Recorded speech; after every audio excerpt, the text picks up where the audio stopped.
Good morning, everybody. It is June 23rd of 25. I wanted to talk about cult loyal parts.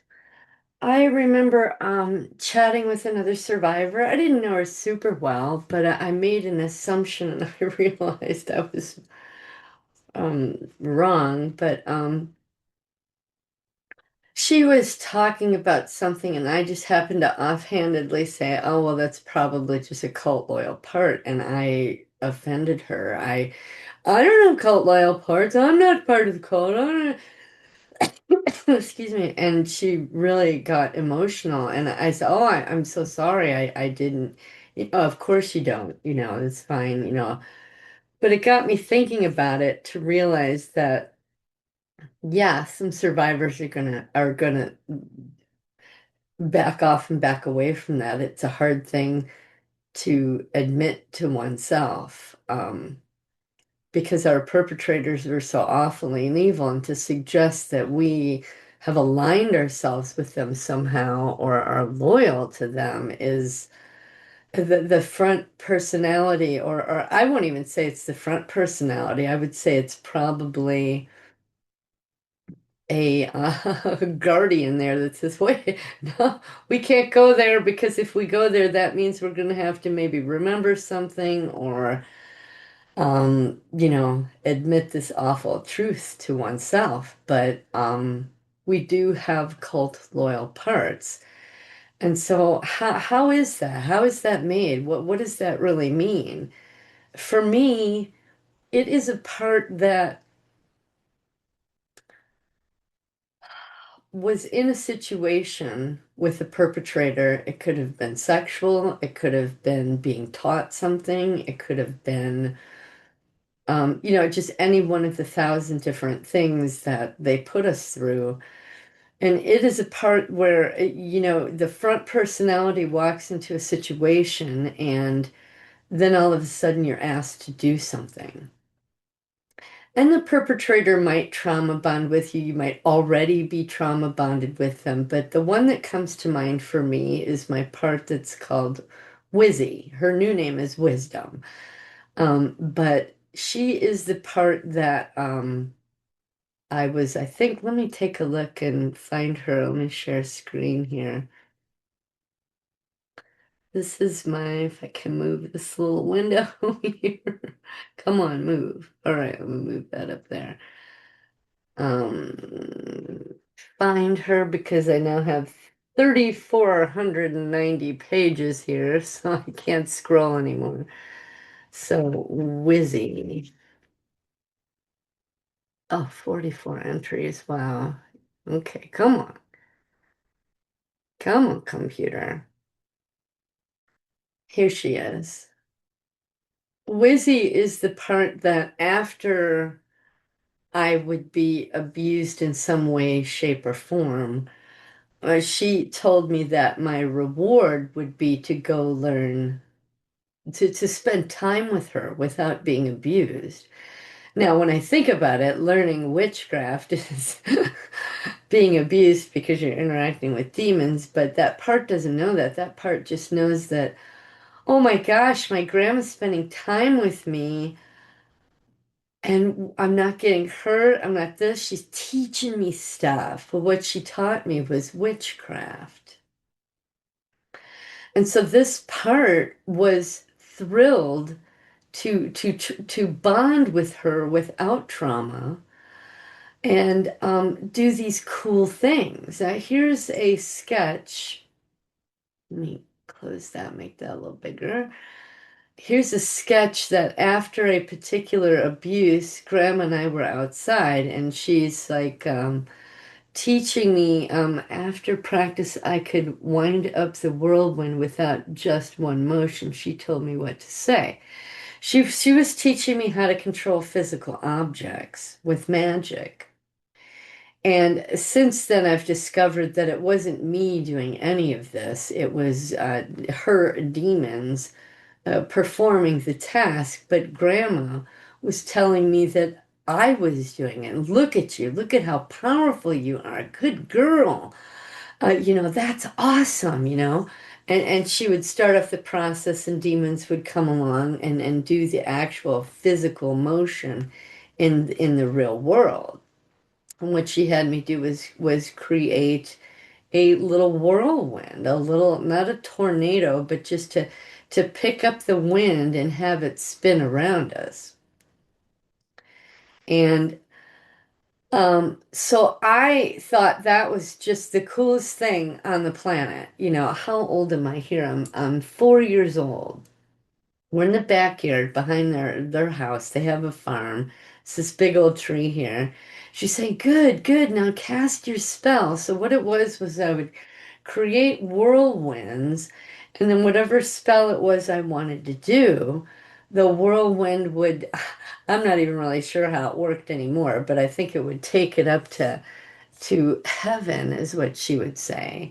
Take it up to heaven and God will grant my wish. So she's teaching me, I'm thinking I'm interacting with God and I'm doing good stuff. And so I became loyal to her without trauma. But this part was practicing witchcraft, which is not approved by God. It's doing the devil's work. And it's actually the devil doing it, but because she's pumping up my ego and making me believe that I'm doing it, I'm thinking I'm just the coolest SHIT from here to Sunday because my sisters weren't able to do it. And it says, after practice, I could wind up the whirlwind with just one motion. Yeah, because it took me a while. I think I started off with both hands and would spin around and imagine my hands um, moving the air. But after a while, I was just able to go like this and create this whirlwind. And I picked up on it a lot quicker than my sisters, better than my sisters, and she gave me a lot of attention. So Wizzy is a cult loyal part. She's a part that likes doing that stuff. She just likes it. It's cool. She got taught that it was cool, that it's what you do. And I remember throughout my life, um, um, it's kind of funny because I was quite shocked when I realized it. But when my husband and I first met, obviously my boyfriend at the time, I, this part, Wizzy, created a whirlwind. And I said my wish, which was to, have Chris forever to be my husband and whatever, I guess a love potion, love, spell or whatever. And my husband and I were together about 5 years now. I remember I was taking a bath and I suddenly remembered that I had done that because this cult loyal, I wasn't consciously aware of it. I was aware of the fact that I loved him and he wasn't, he had come out of two marriages and he had his own stuff going on, a lot of heavy stuff, coming off of psych meds, which is a long drawn out process for people. It's painful. Their memories are screwed up. And it was a real struggle in the first 5 years of our being together. Well, I remember sitting in the tub and I remembered I had done that, but I didn't consciously do it. The front personality didn't do it, but this part did it. And when I realized that, I thought, oh my goodness, I can't be in a relationship where I have a spell over him. And at the time, I didn't even think of it as a spell, but now I know it was. And so in that moment, I said, oh, well, okay, let's just drop the whirlwind. And that's what I would do in my mind, just drop the whirlwind. I'd throw it to the ground, everything would settle, and the spell would be undone. And sure enough, it was a few weeks later after I had let that go, and I remembered feeling not quite so, I don't know if anxious is the word, but this energy that I had out there that I was unaware. And anyway, so I canceled the spell and It was, I think, a few weeks or a few months, a few short months. My husband came home one day, and I was just sitting there watching TV, and he was sitting, a few feet away, and he looked at me and says, "Well, do you think we're going to keep doing what you're doing?" And I looked over at him. I said, "I don't know, what do you mean? What are you talking about?" He says, "Well, living together and staying together and, sharing our life." And I said, "Well, that's my plan, whether we're married or not. That's my plan. I love you." And he says, "Well," he said, "then why don't we just go ahead and get married?" Remember, I wasn't really paying that. Spun my head around and I said, "What?" He goes, "Well, you heard me." Because my husband has a hard time expressing those types of things, sweet things. And I said, "Yeah, okay." And I always thought, and I never really put the two together until I started doing my SRA memory work. And I remember talking to John about, because this was like 15 years ago that I killed the spell, and my husband proposed, and we got married on the anniversary of the 6th year of the day that we met is what I chose for my wedding date. So, and we've been together for 21 years now with no spell. So that's what is a cult loyal part, is that part was taught to do something that thought it could do and should do in its own interests, to make, have what you want. It has selfish motives, but it's a cult loyal part. That's Wizzy. Let me see what else I have in here for her entry, because she's done other stuff in my life. No, that's it. Okay. Um, but I also, let me find, I need to find BB. His name's BB because he was taught witchcraft as well, and I was much younger. And so what my grandma did was she built on this cult loyal part. So here you are. Here's BB. He first presented himself as the Black Baphomet. He represented to me all the people who wore black robes. Well, the story here, I shouldn't say the story, the incident here was, and I was 3 years old.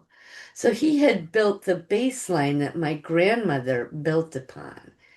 He was a man. I was in the Masonic Lodge. There was rituals about to be done.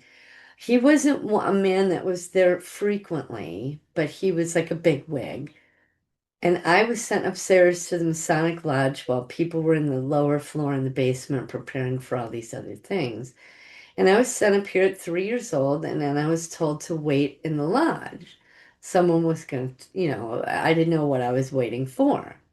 So I'm kind of wandering around in this room. I should bring, anyway. There was a side room with a little library up there, and the door was usually always closed. So, at 3 years old, I don't know that I really, but this part remembers that. And so I felt drawn to go in that room, and I felt like I shouldn't, but I was drawn in there. And so I'm looking around at the books and stuff, and I only walked a few feet in, and all of a sudden a man was behind me, very tall man, kind of bony. And we had a conversation. Okay, I recall being in the upstairs men's room. I was sent up there to meet someone. As I waited, I went to the room that was always closed, but now the door was open. I felt it pulling me in. I walked over to the door and looked in. There were lots of books, bottles, jars, science stuff. How a 3-year-old would know what science stuff is. I think it was 3 or almost 3. I was 3 or almost 3. It was a little typo. My first visit there. This was before the rituals and all the abuse events.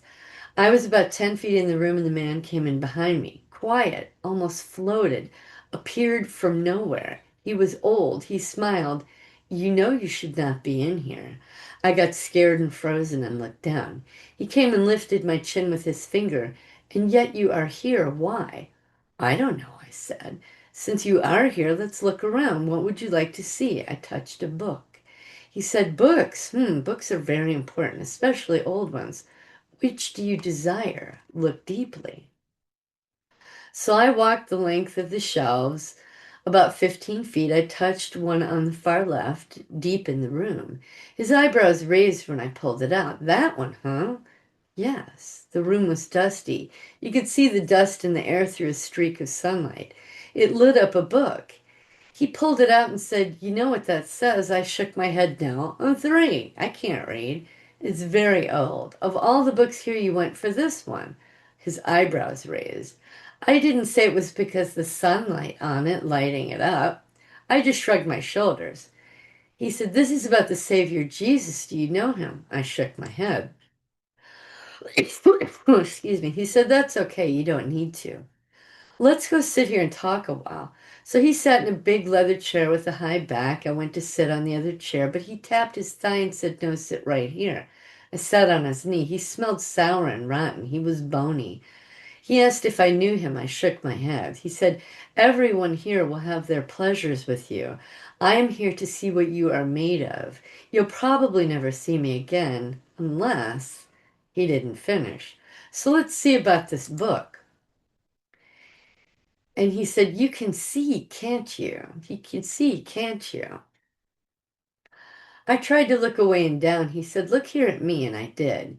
He put his fingers up to my eyes, the index and pinky, devil horns, and said, You do not see what you see. So he's programming me here. I could almost feel electricity going from his fingers to my eyes.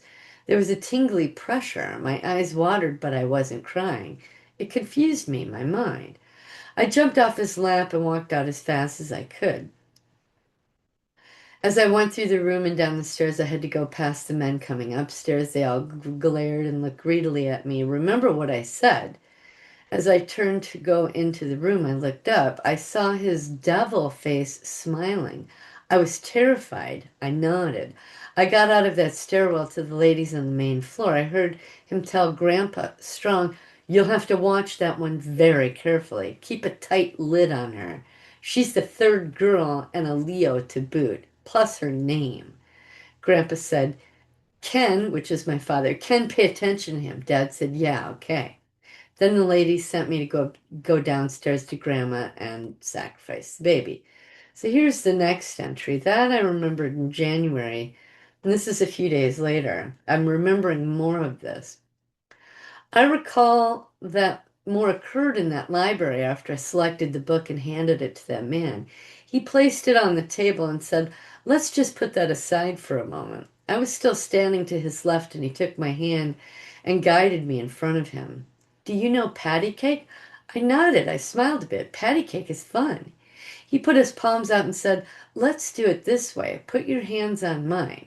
His palms were up, and I did. I put mine on his. He turned his right hand over so mine was under. Now, can you feel that? I was confused. No. How about now? My hands tingled. Surprised, I said, Yes, it tingles. Good. How about now? It was like electricity.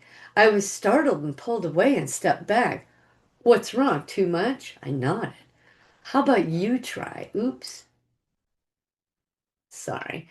I stepped forward wary, but I put my hands on his again.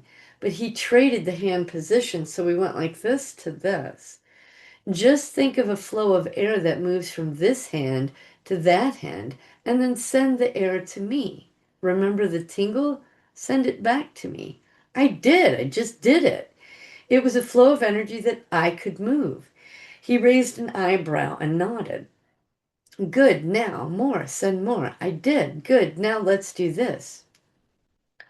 Our hands are facing each other, but about 2 inches apart. Do it now. I did. Good, again, but our hands were about a foot apart now.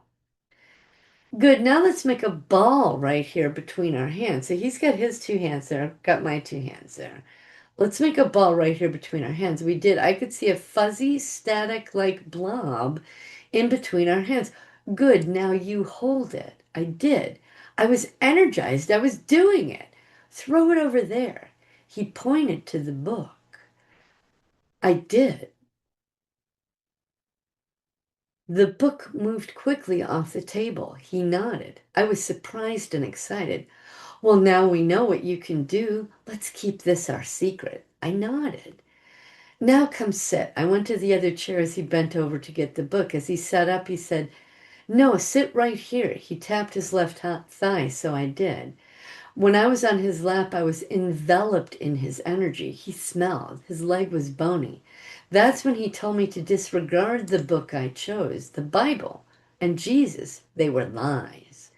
He did that thing with his fingers, the devil horns to my eyes. I believe that's when an entity entered me. Also, on the first hand touch. I think that's why I could do what he asked. It was the entity, but it made me believe it was me, pumped up my ego.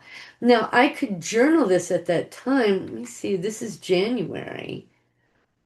I was talking to Jon about this because I hadn't met Jon until April, and this is a January entry. So I believe I went back and added this in there. But it was demonic entities working beside me, next to me, around me. I don't know that it was necessarily inside of me, but it pumped up my ego. I thought, oh, wow, look at that. I can do this stuff with energy. I can make tingles, I can move it around, etc. So here's February. Last night I remembered that the man who vetted me in the library and put spells on me later was dressed with his mask and a special robe. They had a reddish tint and were leather. And I said they, and it's just this man. Wow. Okay, just noticed that. He presided over the two rituals for me when I was 3 years old. I knew it was him because I saw his hands, the same hands. So I wasn't so scared. It was a human, so I thought. I know now he was perfectly possessed. He flew, took off super fast when Jesus arrived. He slash they all avoided me after Jesus. Now this is recorded in another part's entry, which I think y'all are familiar with. The part where my grandma was trying to breathe a demon into me and Jesus entered me and projectile vomited onto her. So this is a cult loyal part. This part was taught witchcraft initially. Then a year later, my grandmother built on that because this guy obviously was in communication with my grandma and grandpa. And so my grandma, probably because I was better at it than my sisters, I don't know, because the eldest sister is supposed to take over. But for some reason, I did, the youngest. The only thing I can assume was that I picked up on it quicker and I was better at it. And so grandma put her attention on me. And so, but this guy started the process, reported back to them, and then grandma started focusing on me. But this man didn't abuse me. He didn't hurt me. He didn't touch me. I believe there's an entry in here where I talk about him pressing on my thumbs or something. So he gave me a little physical discomfort, but he didn't sexually abuse me. He didn't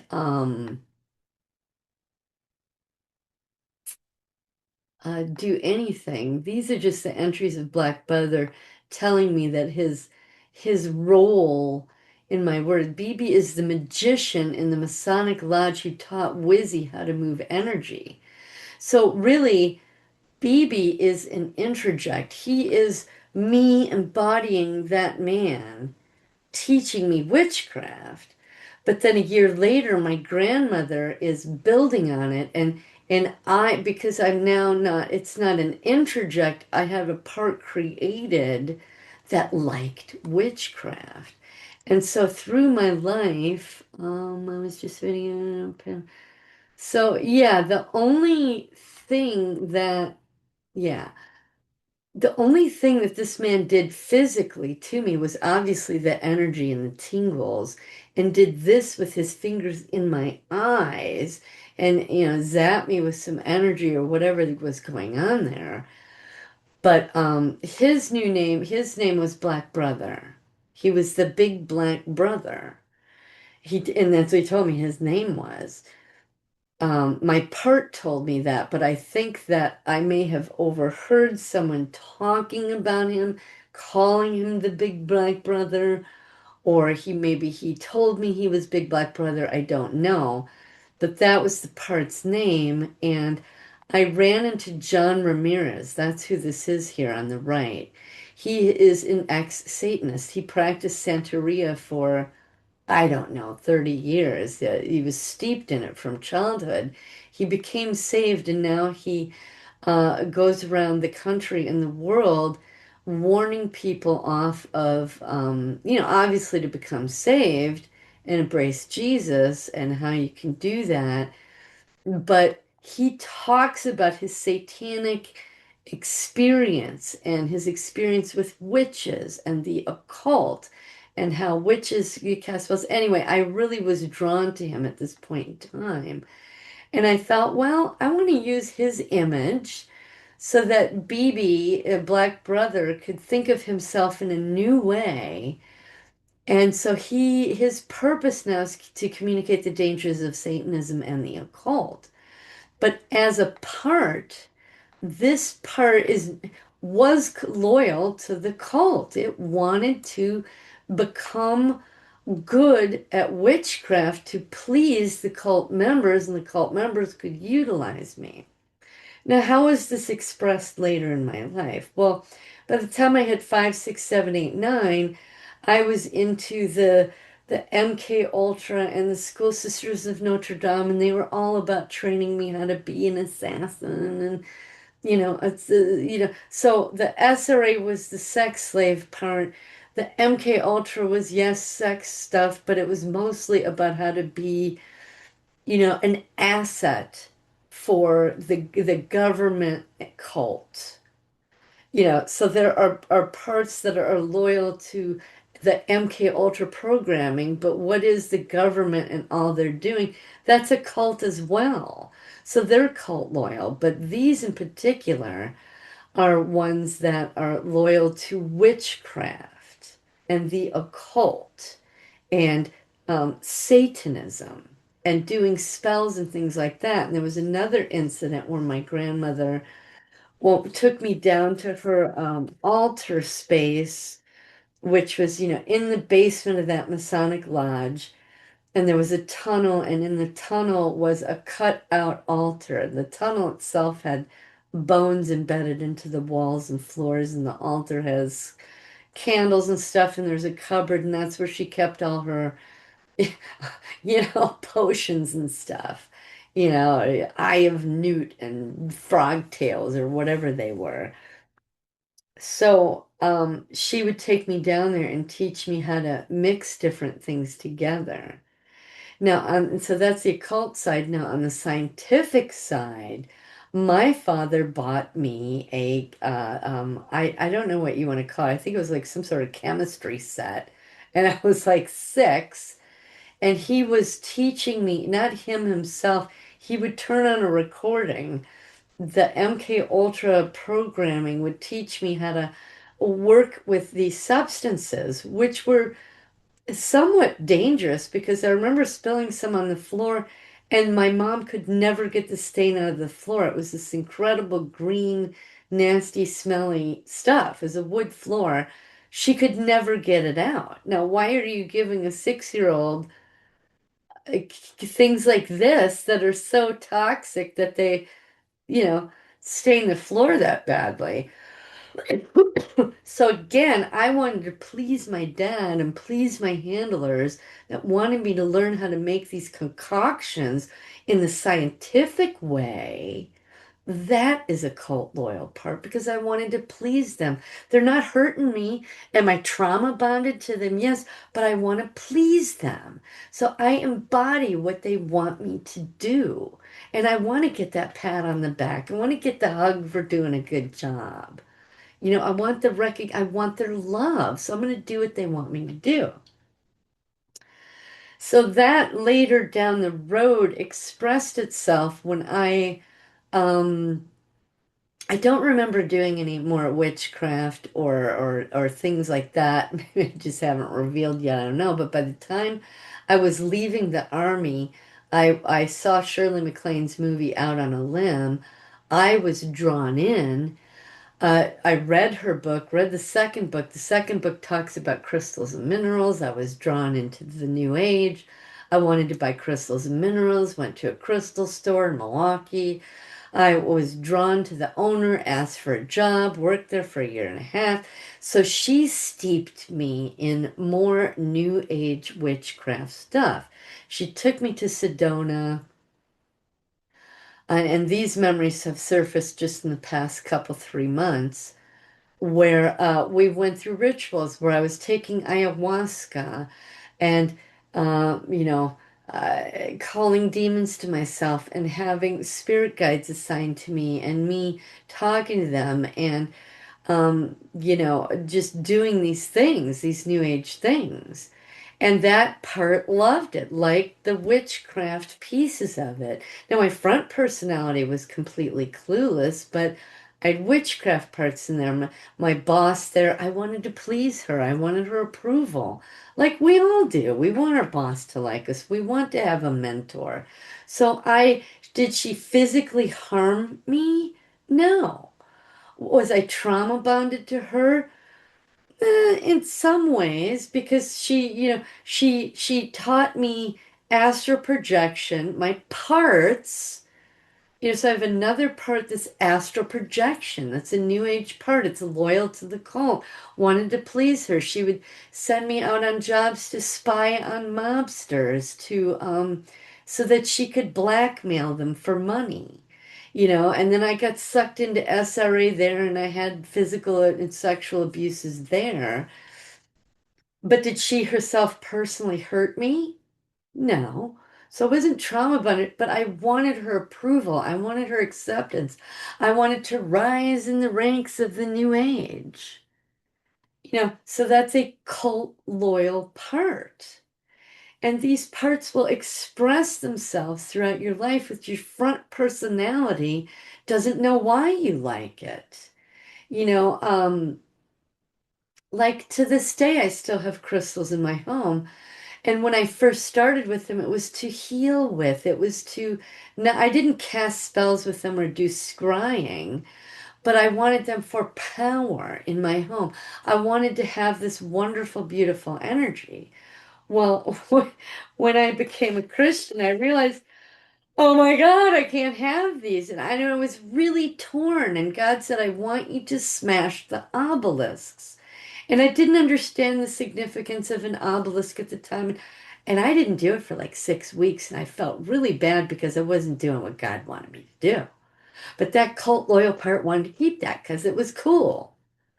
And so finally I broke out. I said, okay, I'll do the obelisks. And so I went outside with a sledgehammer and smashed them. God said to me, okay, you can keep them now. You can put the broken pieces in a clear glass jar and save them. And they're still beautiful, they're still crystal. That's what I love about them. And the next thing he do is I went around and I have these little cheap, like tigerite or malachite or whatever pieces. And this one in particular was a little malachite cat. And I bought it because I've had cats throughout my life and they've died. And when I saw it on, I think it was eBay, I thought, oh, that'll be so cute. And every time I look at it, I think of all the different cats I've had in my life. And it'll be a little reminder. Well, when I became a Christian and God's talking about these obelisks, I'm looking at this graven image. And I bought it with the purpose to remember my dead pets. I thought, oh my gosh, that's kind of a form of, I don't know if it's worship or idolatry, but I was like, I have an emotional attachment to this rock. So I smashed that one. I had done another one with a dog figurine, smashed that one. Um, but I had one that was a fish, one that was an owl, and I bought the owl because an owl is supposed to represent wisdom. So all the fish I didn't destroy because I don't have a real connection with the fish. I just thought the fish was cool and it looked great with my collection. But so that one wasn't a big deal. But the ones that I had emotional attachments to, it's not that it was sentimental, it was that my cult loyal part was using them for something, performing witchcraft. So I smashed those.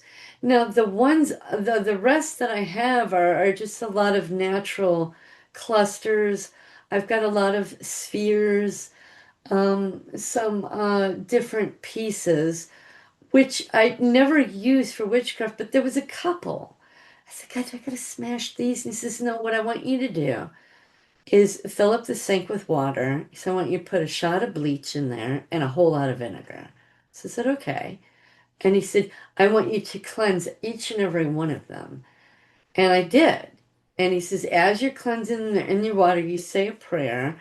And I did. I don't remember what the prayer was. It was basically, please cut all ties with all evil, and please, Lord, just bless this crystal. It's your beautiful creation, and I love it because it's beautiful. You created it, and I want your beauty in my home. That's why I have them now. That's why they're still here.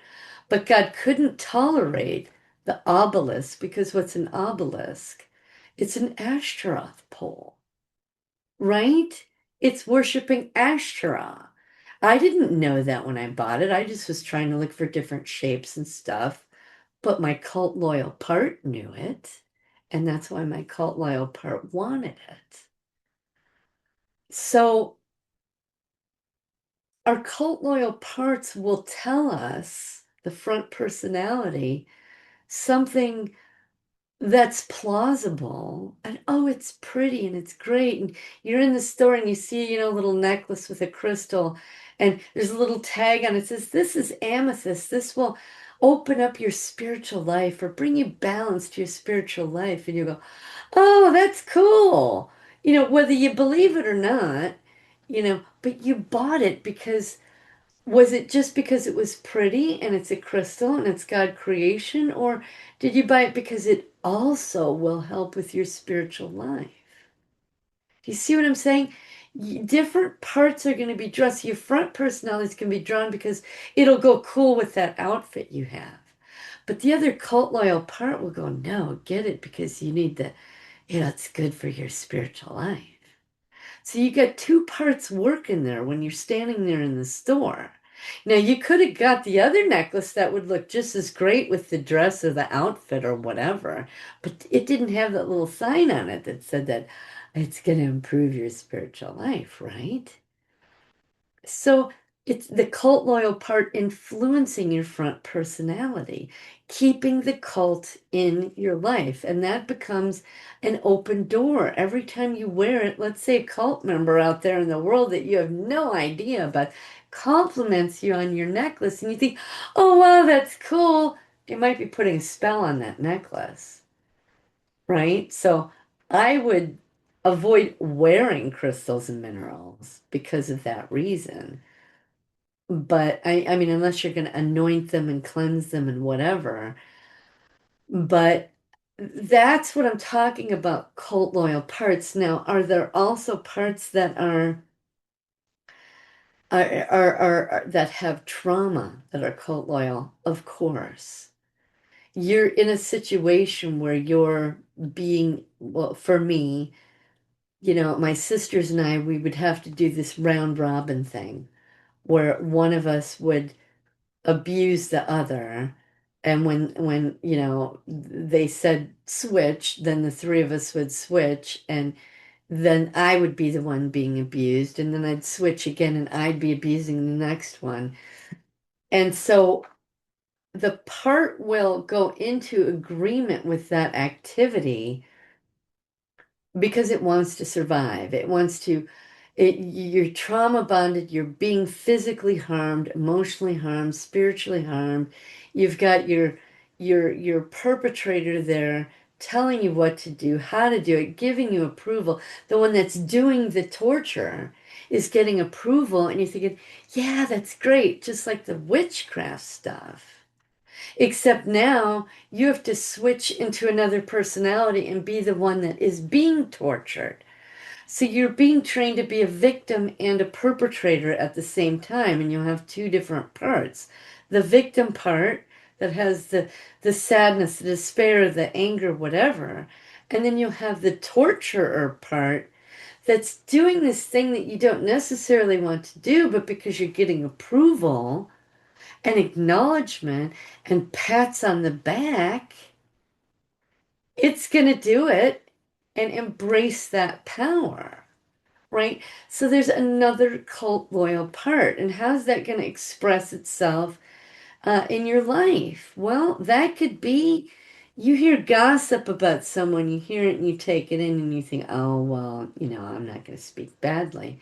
But you wind up with another person who is not very godly. You say, did you hear about so, so, so, so, so, so? So you're transferring this thing. You've received this negativity. Now you're going to pass it on. It's the cult loyal part that does that, right? Um, because if you're godly and following the Bible, you're not even supposed to listen to gossip, let alone pass it on, right? Speak negatively and badly about people, just out of evil intentions. Now, if they're an evil person and you're calling them out and exposing them, that's a whole different thing. God approves of that. But if you're just being nasty because your group of friends are gossiping, that's a whole different thing. That's a cult loyal part expressing itself. And that can be at the lower level of gossip or all the way up to the highest level of embracing the cult and becoming a part of the cult knowingly in your front personality and participating in harming. And I don't think any of us survivors do that without being forced to. But that, an actual loyal cult member thrives on that, loves that. They feed on that ugliness and that hate and that evil. We don't. But our cult loyal parts were taught to like that. They looked at their example. They're getting acknowledgement.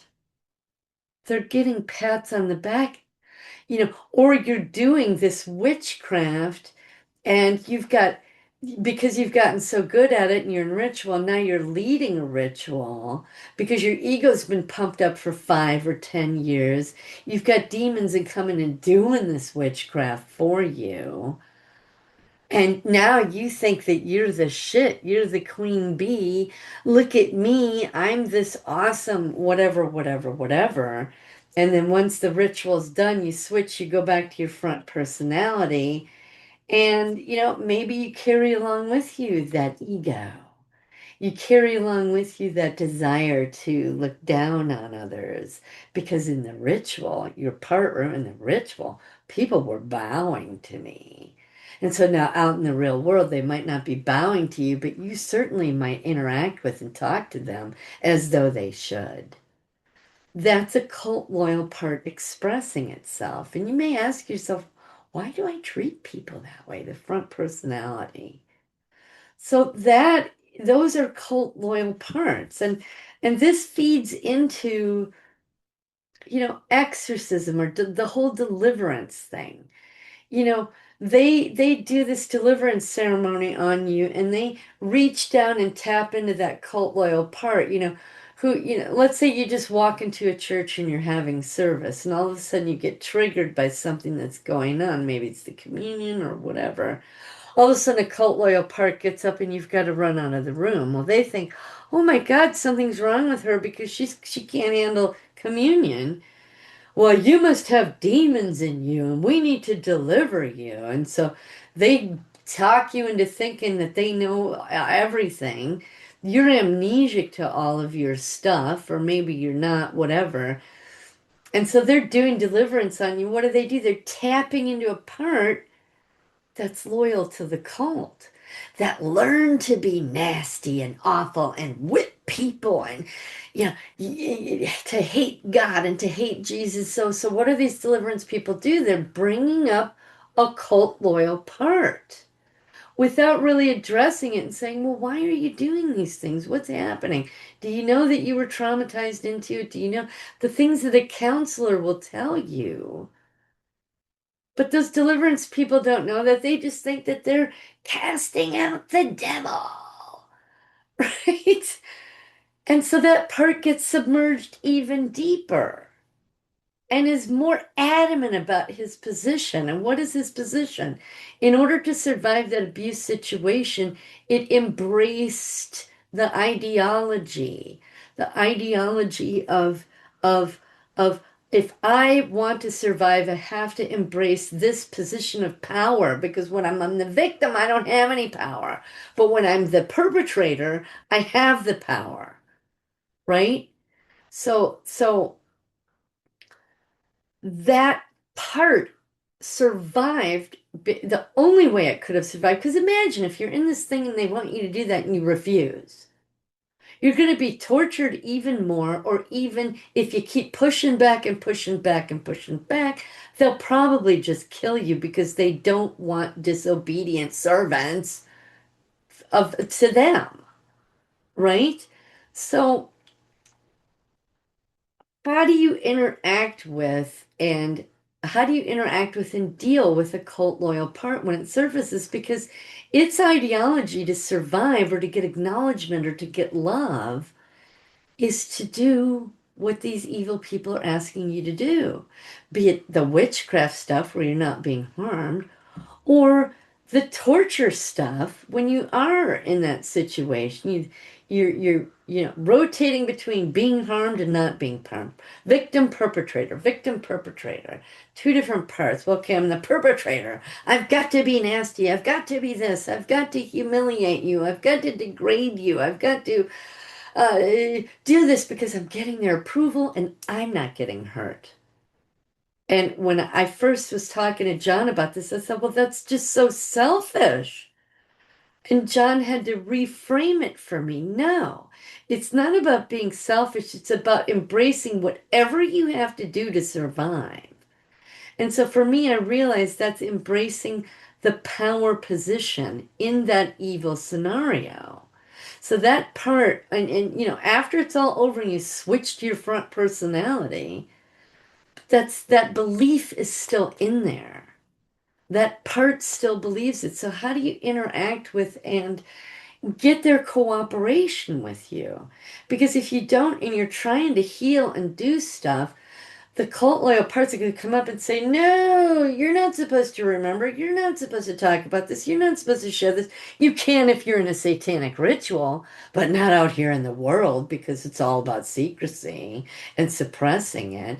So if you start remembering things, let's say you're in the kitchen, you're cooking, you're thinking about something you just talked about with your counselor or you journaled or whatever, and your memory's starting to pop up and surface and you're cooking, all of a sudden, you reach out and grab a cast iron handle of a hot cast iron pan and you burn your hand. Well, what happens in that moment? All of a sudden, all your thoughts are about handling your burn, right? And the burn's going to last for 2, 3, 4, 5 days. It's going to be uncomfortable. I remember I did that. My toaster oven. I cooked something at 350 degrees for like 20, 30 minutes. I reached in with my hand and pulled it out and burned my fingertips. And thank goodness it was just a quick, oh my God, what am I doing? But I felt it for 3 or 4 days. So a cult loyal part is also a saboteur. They are going to prevent you from remembering. They are going to prevent you from talking. They are going to prevent you from writing it down. They don't even want you to get to the point where you can remember it enough to journal it, right? So a cult loyal part is also a saboteur. Now you could have a part built in there specifically like MK Ultra does that is, and that's the only thing it does is sabotage you, right? That is done. It was done to me. I have a saboteur part. And it was MK altered into me that should you start to remember, you're going to stub your toe. You're going to twist your ankle. I that's the klutz part of me, right? The part that will not pay attention when I'm cooking and burn my hand, or when I'm chopping something up, slice my finger, right? So the saboteurs are loyal to the cult because they don't want you to remember. Because if you can remember it, you can journal it, you can address it with a counselor, you can vent your anger on Ted, and then you can let it go and heal. But that's not what they want you to do. The cult programmed you for none of that, to not talk about it, to not remember it. It's all suppressed for a reason. So as your parts start coming up and remembering, let's say they're not cult loyal and they're the victims start coming up and getting help. Well, these guys down here are saying, I don't know. I don't like this business. And you're starting to remember something associated with me. Burn your hand, stub your toe, twist your ankle, slam your hand in the car door. Um, don't pay attention while you're driving and whatever. So the cult loyal will sabotage you. So how do you deal with that? How do you get their cooperation? First, you have to acknowledge them and what they did and their ideology as good. You did what you had to do to survive. If you hadn't done what you did, I wouldn't be here today. So thank you. Thank you for your strength. Thank you for the choices you made. Thank you for the nasty things you had to do. I acknowledge you. I acknowledge your existence. I acknowledge what you had to do. And I acknowledge that your thinking, your ideology for survival was to embrace the evil and express the evil onto others. And that's a hard thing to confront. And so the part's like, oh, well, thank you. You're not judging me. You're not going to suppress me.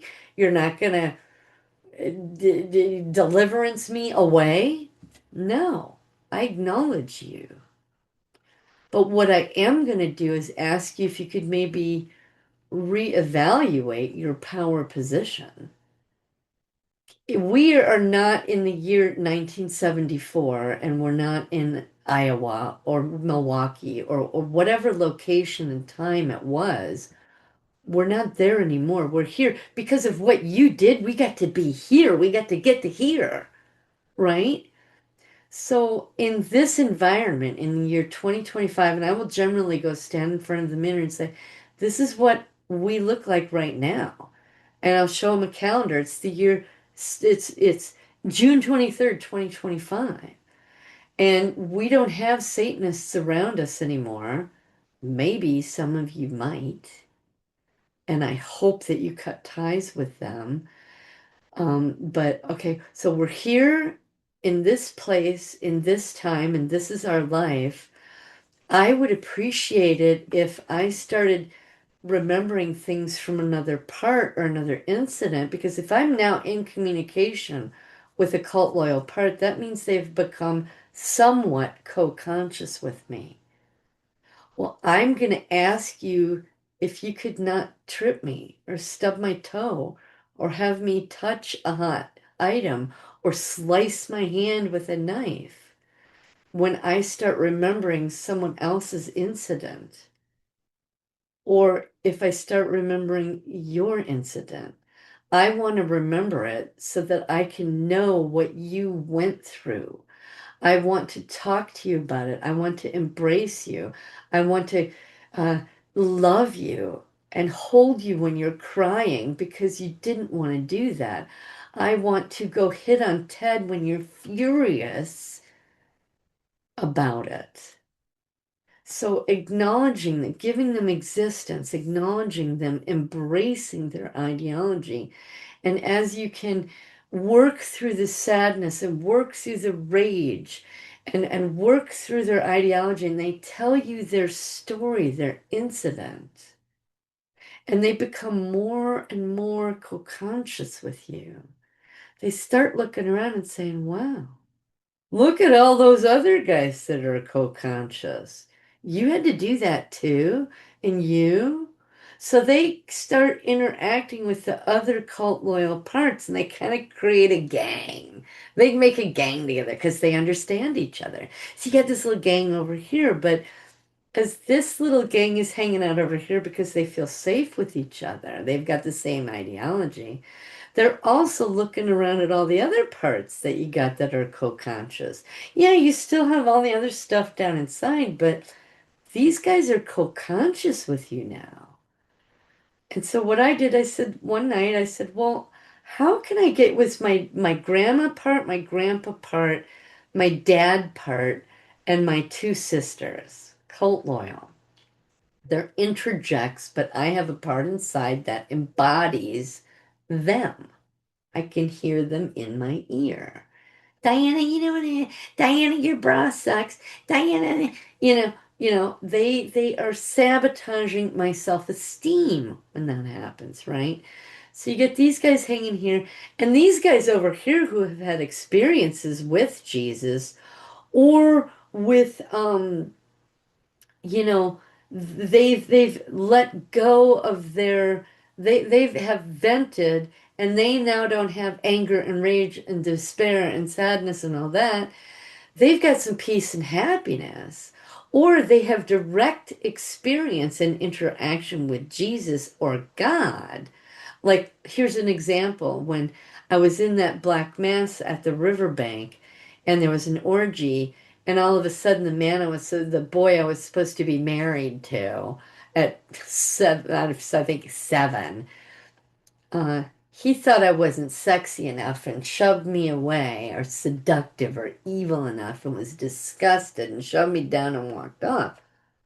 I realized in that moment, actually, God told me, scoot away, go over there to that bush. You hide on that rock under that bush. Don't move, don't breathe, don't speak. Just sit there.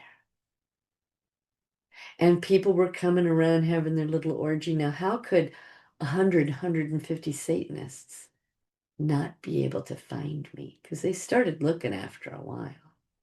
But they didn't. God covered me. God shrouded me. I'm still trying to grapple with the different reasons that he did that, but he did it. He gave me the window of opportunity to scoot away. And when I found the hiding, he told me, go there. He told me, put your black robe over you and don't show any skin. Don't let the moonlight touch your skin. Hide under your robe on top of the rock in the bush. And I remember I would peek and look, see what's going on, and then I would hide again. God provided me with the window of opportunity, told me what to do. I followed his directions, and he saved me for 12 hours. Did I have to go back into the crap and be just, whatever? For whatever reason, God did not want me in that thing in that moment at that time and shrouded me. So I got these cult loyal parts over here that are hanging out with each other. Now I've got these um, parts that were obedient to God and recognize now that they're co-conscious and can look back and go, oh, that wasn't me figuring all that out. That was God provided that for me. Wow.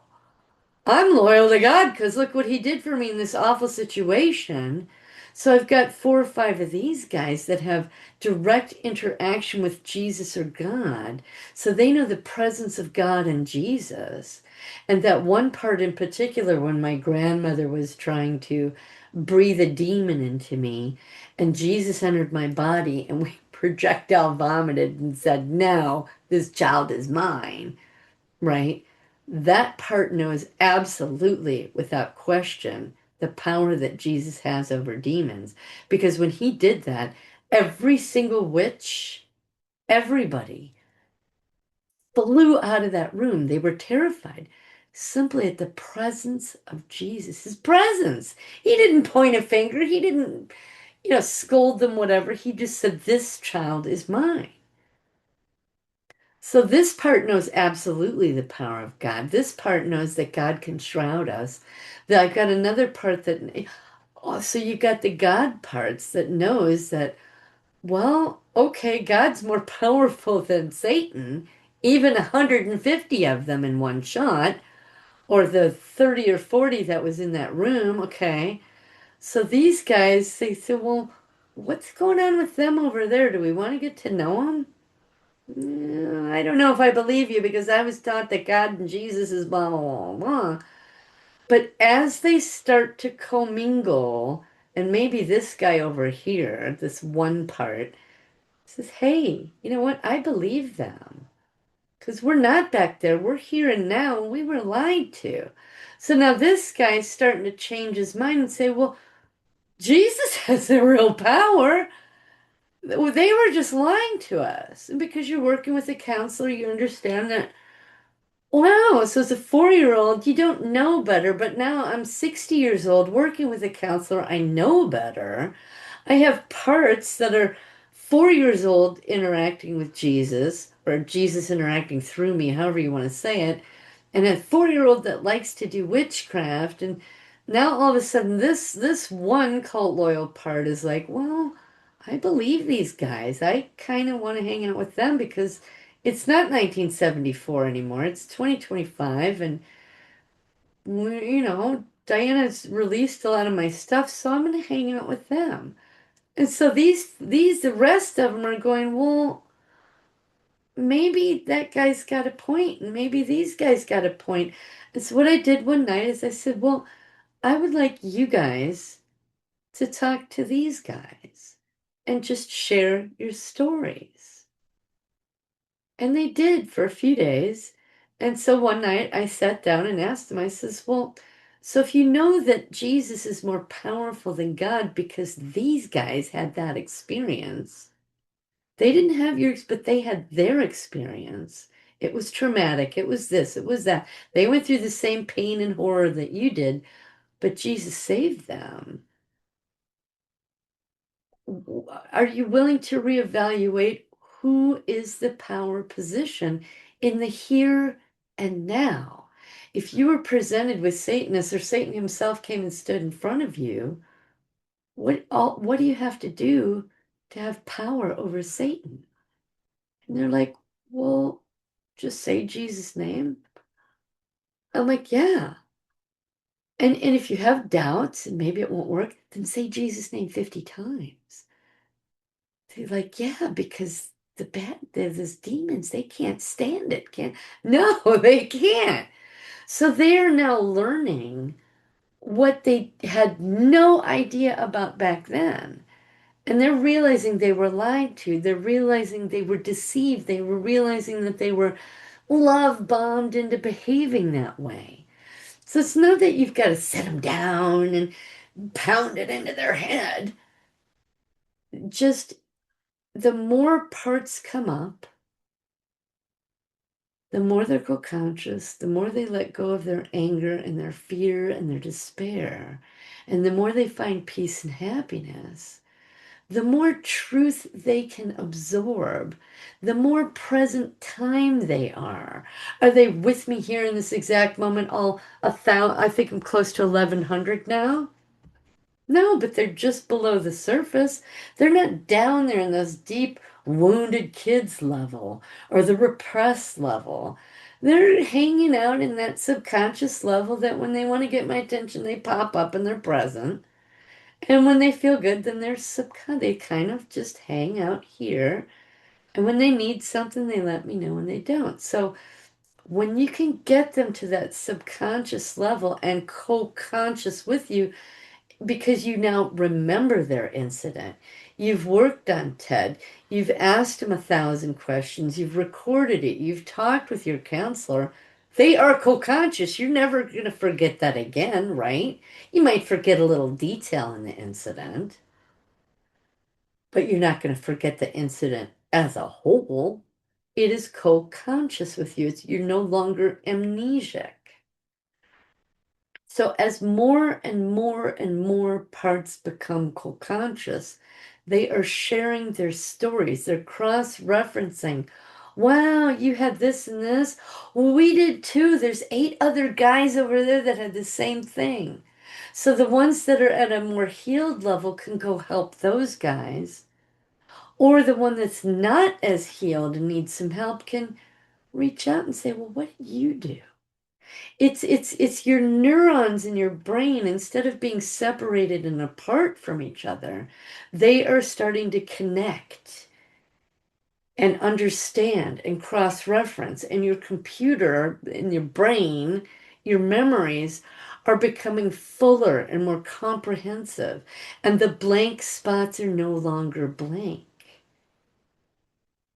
So, and I've explained in previous, conversations how I can tease up a part, how I can give them existence, check on their emotional level, their mental state, their spiritual state, all of that. But I wanted to talk about cult loyal parts and sabotage because they're still down there.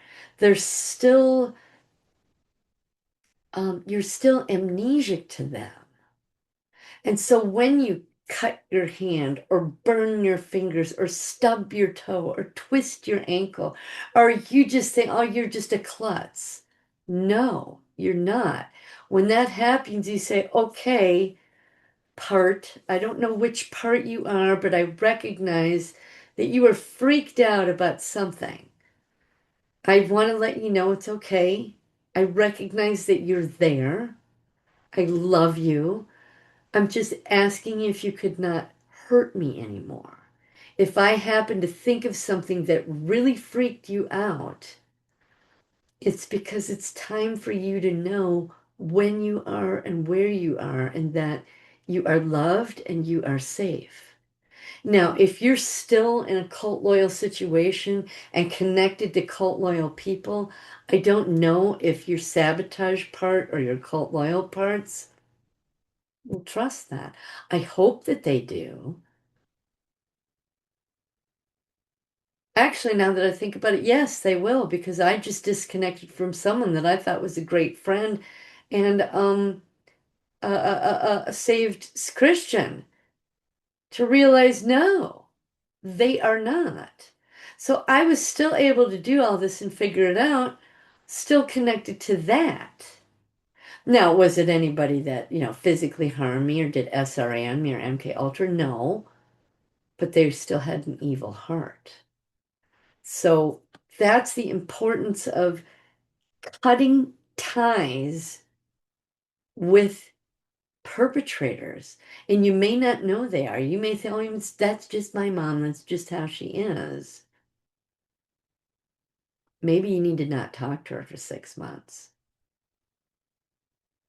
Daily contact may not be it, because they are going to continually activate the cult loyal parts and the saboteurs so that you don't remember.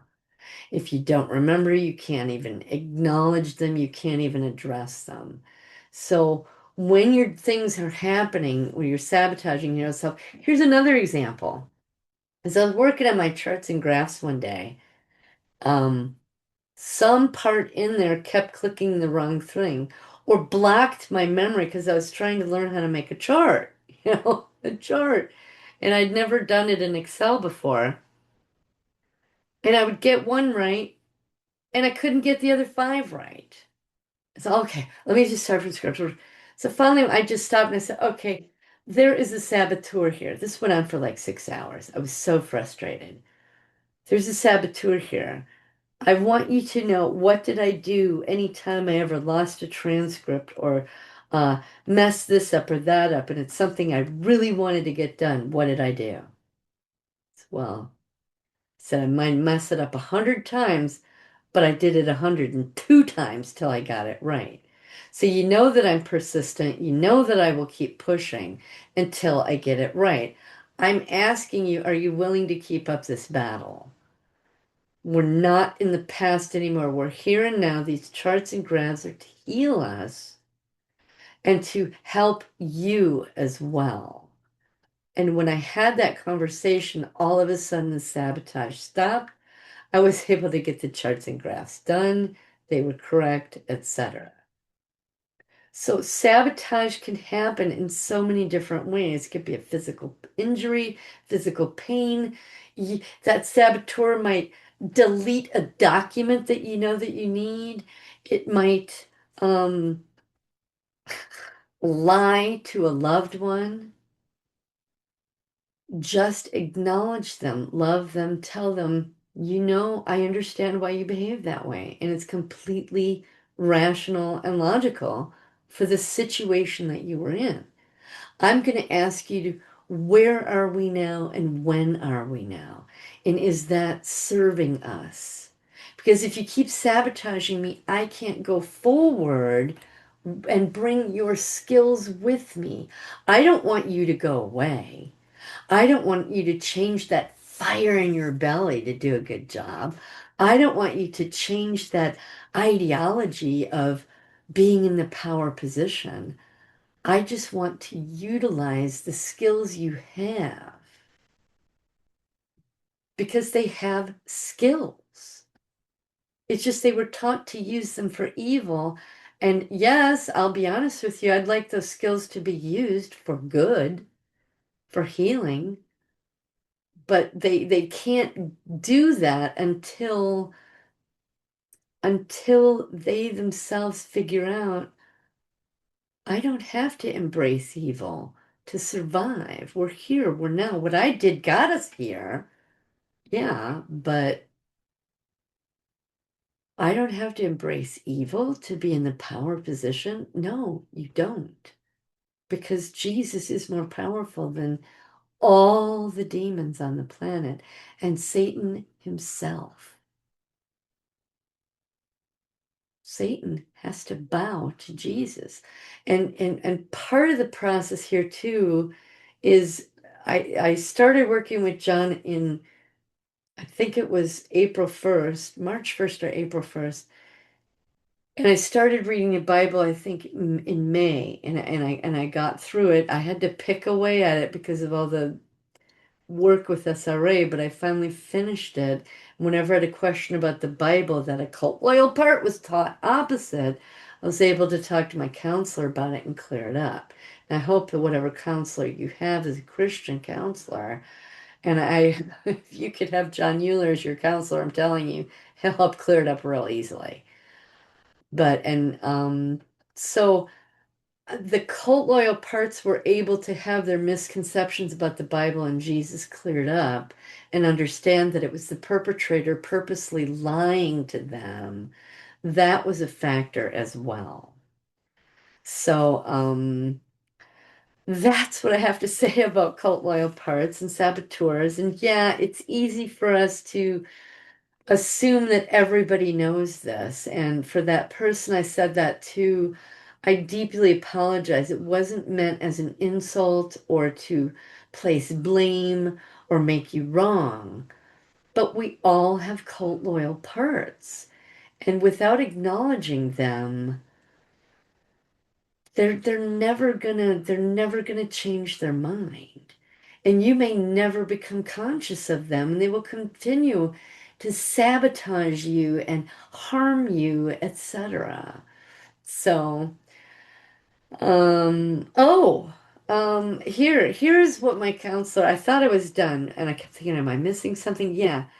What John had me do was he said, you need to sit down. He said, think of it like a corporation. You're in a boardroom, you're the CEO, and you want to get cooperation between your parts. He said, sit down and make a pros and cons list of being in the cult. So I did. And you all are welcome to use mine, but to sit down and have your parts tell you themselves is going to be so much more powerful. So, pros of being in the cult. There's the promise of money and power. You get all built up. Oh shoot, I'm not sharing. I'm sorry. Share. Okay. So here's my list. Now, for me with the little witchcraft, I got to have power. I got to throw this stuff around. Now, if I had extrapolate that up into my adulthood, if I had really embraced the witchcraft and been able to do that, I could have earned money as a circus act, with telekinesis or whatever, right? As long as I had my companion demon with me who's doing it for me, right? There is the pros, there's a brotherhood. When you do it right and you do it their way, yeah, you get people's arms around you, pats on the back, you might get some extra food, whatever, brotherhood. There's the promise to live eternally because Satan does promise that, doesn't he? You get to have family. You get to have your family around you because otherwise they're not. They leave you alone. They don't give a shit, right? If you're not doing what they want. It's not that they ostracize you, but if you decide to disconnect, boy, they're going to come after you, right? Anyway, so and you get to have your family. And a lot of survivors are learning that they have to cut ties with their family. And it's a hard thing to do because all of us want family, but you can't have that toxic stuff in your life. There's perks for good memories, good members. You get to raise in a rank and be more superior to the guy below you, or you're getting a badge on your chest, or whatever perk it might be. As a kid, it might just be that they're going to give you ice cream. Or if they've starved you for 5 days and they're going to pat you and they say, okay, here you get to eat. The perks, right? You get to have fun, right? You can do whatever you want and being as evil as you want to. You can turn your conscience off, right? That's fun. It fills time, doesn't it? Not sitting around bored. How many kids sit around bored? Right? You get to control things, control other people. You get to take control, right? When God is the one who's supposed to guide our lives. You get to lie, cheat, steal, do whatever you want. You have no worries about sin. You can turn your conscience off, right? You don't have that little thing, oh my God, I shouldn't. Okay, that's a perk. You don't have to be responsible. This is the big one.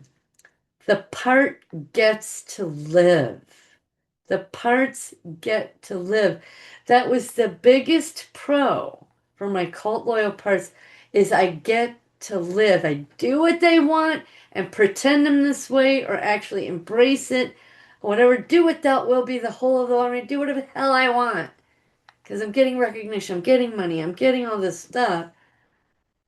But the part gets to live. I think I'm going to actually make this bigger and make it red. This was the biggest deal for them. They get to live. By embracing this ideology, they got to live. I never really thought about that until just now. That's the biggest thing. You get lots of promises and lies. Biggest thing is they get to survive. They get to live. So I couldn't think any more after this. It's like 12, I think.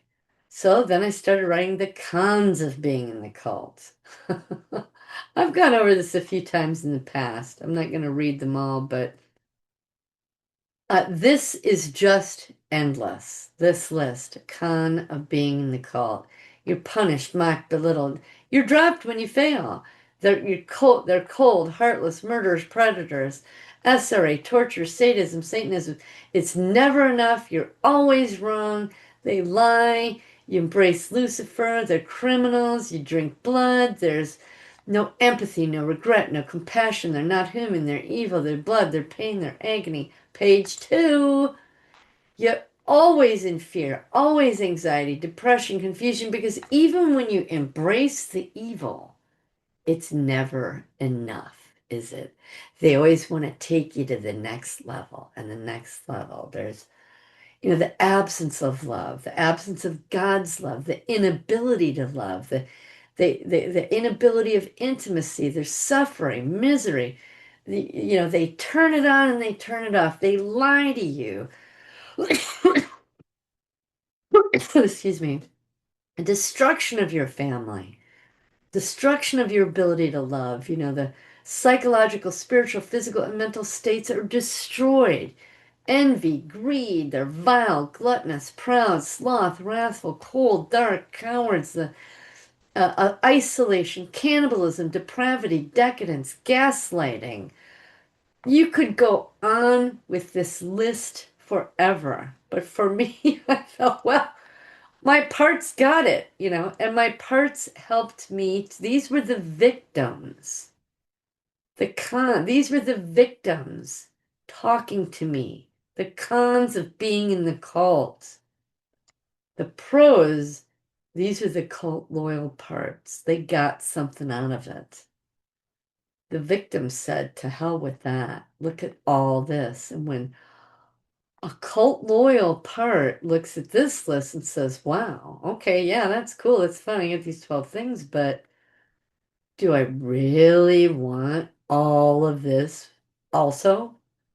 Because there are cons to being in the cult. And so they look at this list and go, wow, in the here and now, not then, because they don't see all this. They don't understand it. They don't have the adult brain to think with it. You go, wow, we're an adult now, 60 years old. This is where we live. That's what we look like. I'm not there anymore. What am I going to embrace this? Or, well, what else is there to embrace? Well, and I did the same thing, pros and cons about my dad. So the lie is whatever a perp told you is the truth. So perp's always going to say, I'm telling you the truth, the whole truth, not much. And they use terror, death, torture, coercion, suggestion, any and all resources to convince you what they're telling you is true. Anything that came out of a perpetrator's mouth was a lie.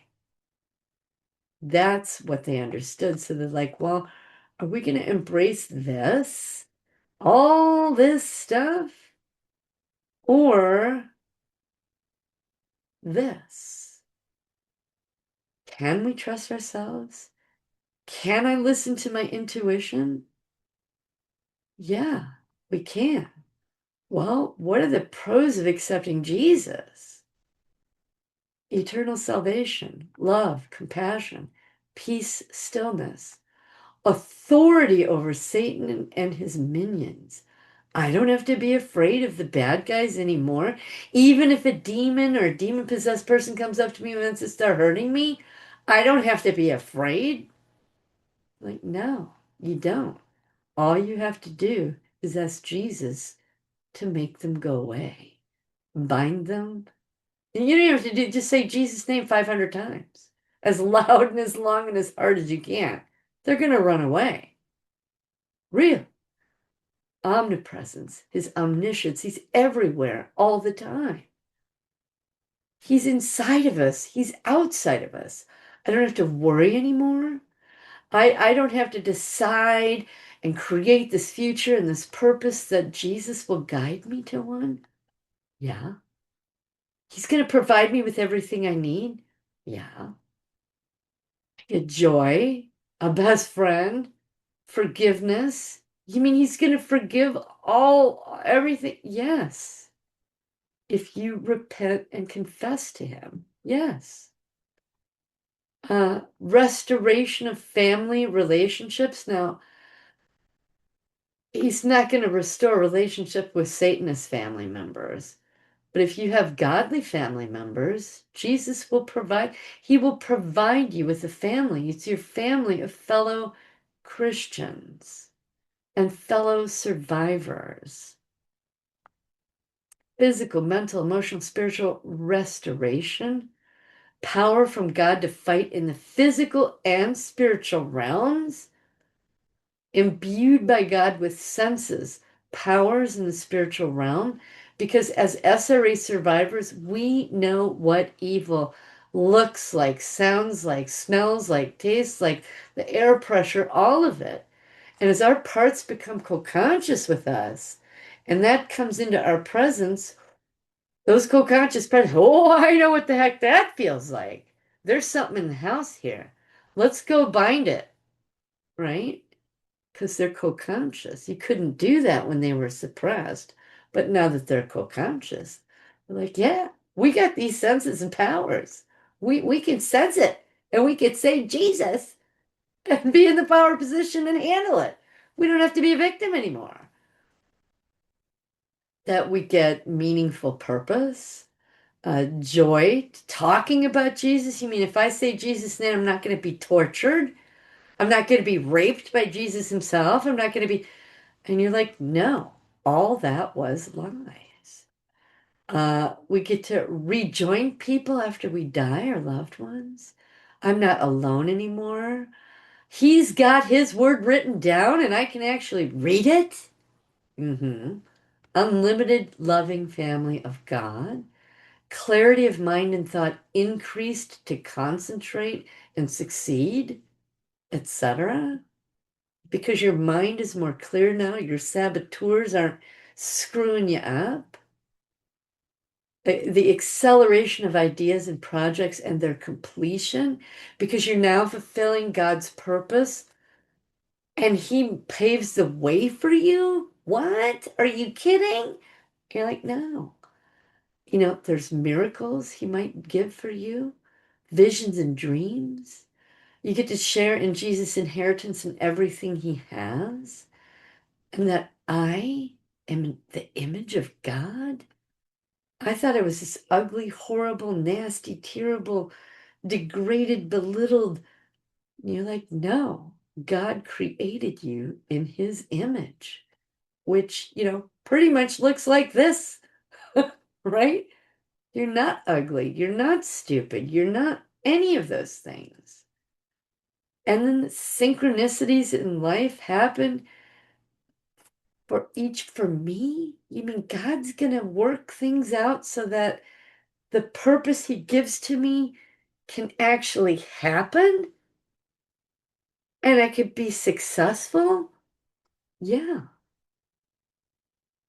So I asked them, what would you prefer? What kind of a life in the here and now do you prefer? As the CEO of this corporation trying to work with 1,100 people, all of them move to Jesus. Does it happen overnight? No, but it happens. So that's what I wanted to talk about for this conversation. Um, I hope all that made sense. I hope it helps you heal to get to where you want to be. So I'll let y'all go. I love you. Thank you for coming along. Excuse me, coming along with me on my journey. Um, Dear Lord Jesus, I ask that you surround everyone watching these videos with impenetrable shields of your love, with your holy angels standing guard. I ask that you send your warrior angels in times of spiritual warfare. Father, please open our eyes more to see you more clearly, our ears so we can hear you more loudly. Open our hearts so we can feel you more deeply and cling to you more passionately. Father, help us to speak your word more clearly and hear your word spoken. Father, I ask you to increase our knowledge, our understanding, our wisdom, our discernment.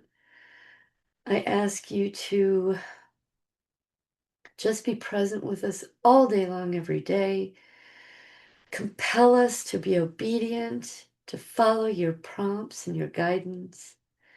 Father, I ask for everyone watching these videos for you to bind all the powers, principalities, spiritual wickedness, and dark forces in all places on all planes of existence, from them, their homes, their pets, their property, our electronics, our data, our vehicles, travels, workplaces, and destinations, and to block all astral projection to the same.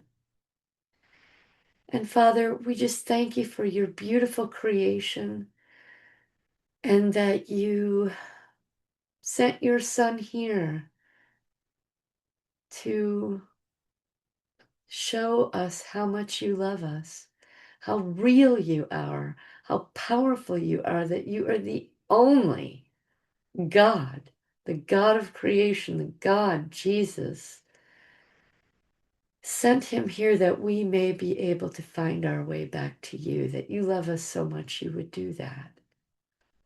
So thank you, Father, for your glorious creation and for loving us. In Jesus' name, amen. So, thank you all for listening, and I will see you next time.